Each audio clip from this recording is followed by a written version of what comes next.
Bisa jadi kita mendengar angka yang lebih miris di bawah Rp5.000 setiap porsinya. Atau bahkan siswa di sekolah-sekolah akan dipalaki lewat program lain untuk mendanai makan siang gratis. Apalagi komunikasi internal yang buruk, situasi yang semakin tegang karena Prabowo mulai berani membantah beberapa wacana Jokowi. Lalu, kenapa sekarang malah muncul wacana menjadi 7.500 per porsi? Jelas jawabannya karena kita benar-benar tidak siap. Kalau dihitung-hitung, standar makan siang gratis di Cina itu lebih dari Rp20.000 per porsi. Sekolah gratis, kuliah gratis, dan internet gratis tidak menarik lagi karena kita tidak suka diajak berpikir rasional untuk memikirkan soal masa depan.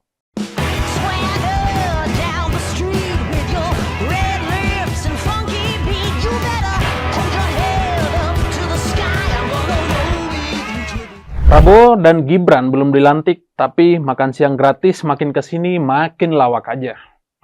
Mulai dari namanya yang berubah-ubah, sampai harga per porsinya juga ikut direvisi berulang-ulang. Termasuk juga saling bantah antara Gibran dan timnya Prabowo. Dulu, harganya pas kampanye masih sempat di angka 20.000 per porsi.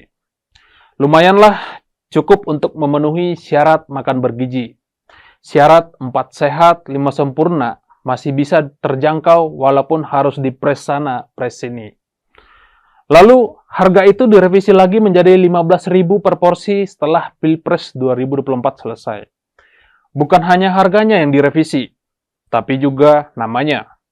Dari makan siang gratis menjadi makan bergizi gratis. Sekarang, makan siang gratis banting harga lagi. Harganya bahkan menyedihkan dan bikin miris. Rp7.500 per porsi. Saya bingung, makanan sehat apa yang bisa didapat dengan harga Rp7.500? Makan di warteg saja, kita hanya dapat 1 porsi nasi sama sayur kangkung tanpa lauk sama sekali. Atau dengan Rp7.500, kita hanya bisa makan nasi plus tempe atau tahu 1 biji dan kuah sayur. Syukur-syukur dikasih kuah ayam gulai. Tapi, kalau kata Menko PMK, Muhadjir Effendi, harga Rp7.500 per porsi itu masih kebesaran untuk 1 porsi.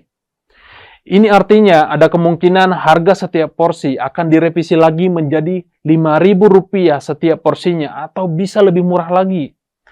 Saya bahkan tidak bisa menyebutkan menu apa saja yang pas untuk harga segitu. Lalu di mana standar gizinya?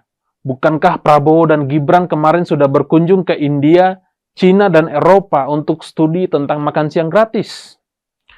Lalu, kenapa sekarang malah muncul wacana menjadi 7.500 per porsi?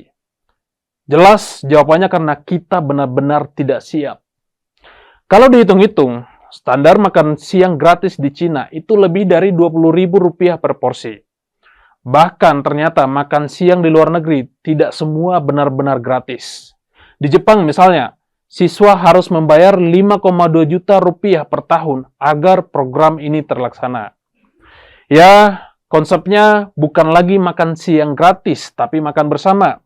Saya khawatir lama-lama program makan siang di Jepang diadopsi ke Indonesia, di mana siswa akan dipaksa untuk bayar mahal ke sekolah agar bisa makan siang bersama. Negara ini memang tidak siap untuk program makan siang gratis. Program yang membuat orang terlena saat Pilpres kemarin. Dalam bayangan mereka, begitu Prabowo Gibran terpilih, kita akan makan siang gratis setiap hari. Tapi faktanya program ini bahkan baru bisa berjalan efektif tahun 2029 nanti. Biar apa?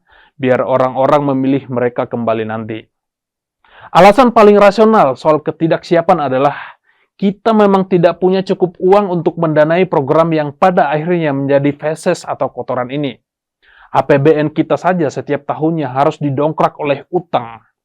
Ingat, utang kita sudah menyentuh 8.300 triliun per hari ini, dan kita punya beban bayar utang rata-rata 500 triliun per tahun. Rasio utang kita bahkan sudah menyentuh 38%.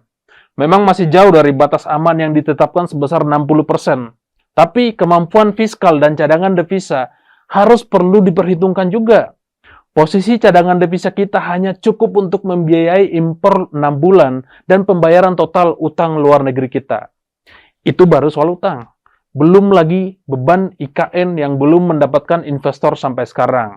Lebih dari 70 triliun sudah terkuras habis ke IKN, padahal istana masih belum selesai dan tidak bisa memberikan jaminan bahwa upacara 17 Agustus tidak bisa berlangsung sesuai dengan rencana Raja dari Solo, Joko Widodo.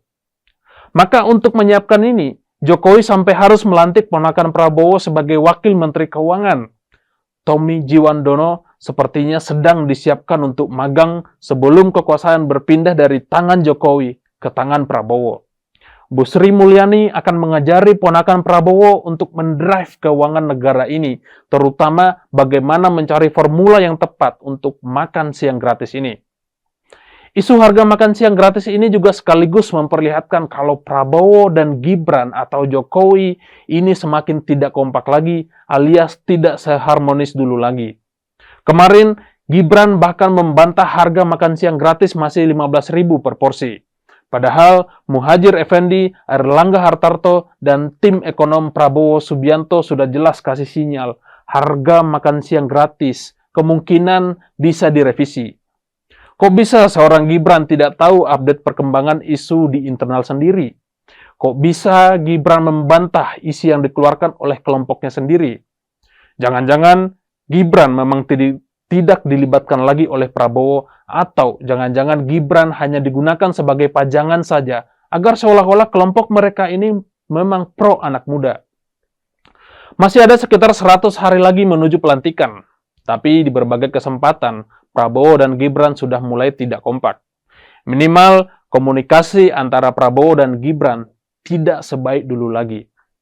Atau jangan-jangan Prabowo udah malas ngajak Gibran diskusi soal ekonomi makro karena meja kerjanya Gibran juga tidak ada buku-buku soal ekonomi. Meja kerja Gibran hanya dipenuhi dengan mainan-mainan yang mahal. Lihat saja dia saat beres-beres ruang kerjanya. Dia hanya sibuk mengurusi mainannya sendiri dari ruang kerjanya. Revisi harga yang berulang-ulang menandakan program makan siang gratis ini memang hanya janji politik semata dan tidak ada niat dari hati untuk memperbaiki nasib dan masa depan orang-orang miskin di negeri ini.